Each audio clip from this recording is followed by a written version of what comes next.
This film was made as part of the Common Cause Research Project, which aims to understand how universities and Black and minority ethnic communities build collaborations. Each of these films tells a different story of how these collaborations might work. They range from long-term partnerships to short-term projects and events. The films are designed to prompt discussion and reflection. We encourage you to ask, what questions might be learned for the future from these stories?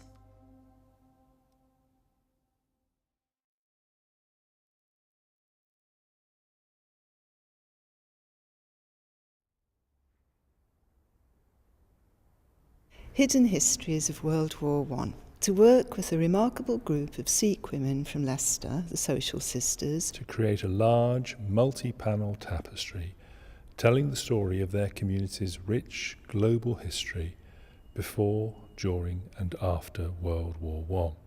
The tapestry is based on diaries, photographs, family heirlooms and other artefacts gathered together by the women themselves. I'm a full-time mum. We homeschooled our boys, so I've not been working for a very long time. I work on a whole range of different issues to do with politics of memory, what is remembered, why and how. I'd already engaged with a group of Sikh ladies, and it was to do just a very simple, short-lived craft project, and it had been fabulous. But of course we didn't have the resources to do anything that was more sustainable. Several of us across a range of different schools were involved in a AHRC-funded project, which was an engagement centre about the First World War.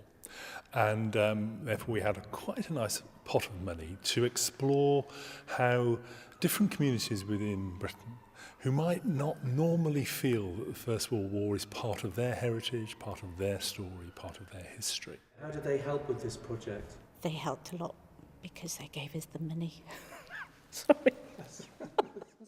Auntie G interrogated me saying, what would happen if their skills weren't up to it? What would happen if they couldn't do it?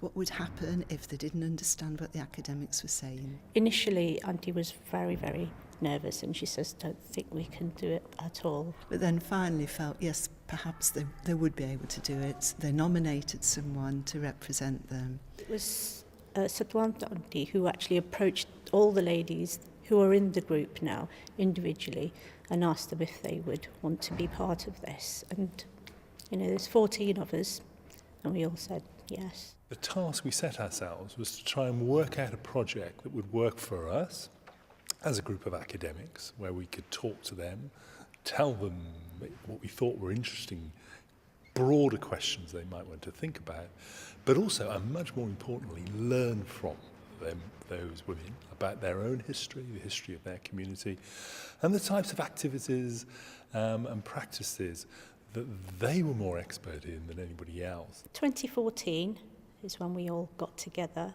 We used to meet every Friday morning for about 3 hours, bring our pieces together and do our work. What was a joy? I think getting the group together and getting to know them, because I didn't really know them, but now I do know them and it was great. There were a few occasions when we did some research trips. We went to Brighton Pavilion because they had the hospital set up for the Indians there. For us, I think it was to find out within our own community and to actually educate them as well that this actually happened. That we do have family members who fought in World War I that a lot of us didn't even know about. Lots and lots of Leicester's women have worked in textiles, and therefore they've got a feeling of understanding when it comes to making something like this. This says Amar Sikh Surme. That means the Sikhs that gave their lives during the war. One of the ladies said that in a bedroom cupboard at home she had an old uniform. Auntie Harvinder Bumrah, her granddad fought in World War I. She still has his uniform, which she actually brought in to show to the group. It sort of made people feel, well, actually we are connected. We'd done a lot of research and found loads of photographs, and there was a photograph in particular, and it was of this soldier on the horse. We thought, well, that would be really good if we could embroider that.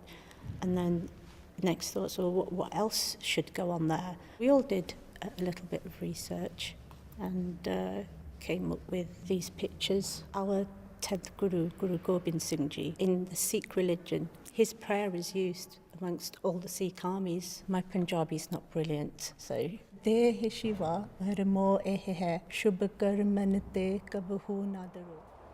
the Guru is saying that when you go into battle, go without any fear. You fight for the righteous. The tapestry, the artifact itself, is supposed to evolve and continually develop. So there will be one panel, then two, and then three, and then four. And indeed, the idea is ultimately one generation would pass it on, almost like a kind of sacred relic, to another generation who would develop their own different stories. What does the word collaboration mean to you? I know, working together.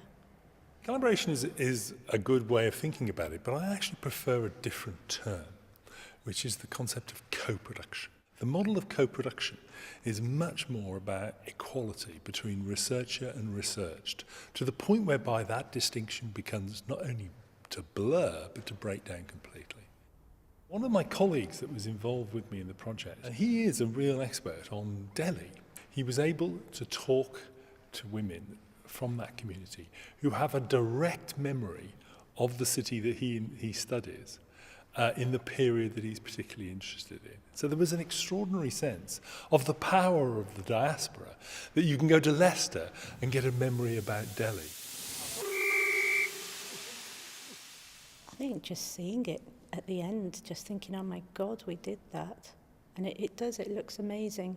When the first panel was finished, a global Sikh television network picked it up and decided that they would make a program about it. So I think that was a major moment when we realised we'd done something that was actually important. We are doing a second tapestry, which hopefully will be completed at the end of February, and that's on war memorials, and that's going to be the end of the project. But as a group from the Temple as ladies, we have decided that we do want to set up another group, invite more ladies from the community and do something like this, get some tapestries together, sew some bags, or we've got so much material that is donated to the Temple, and that's a start off for us. If you are interested in finding out more about the project, please go to the Common Cause website.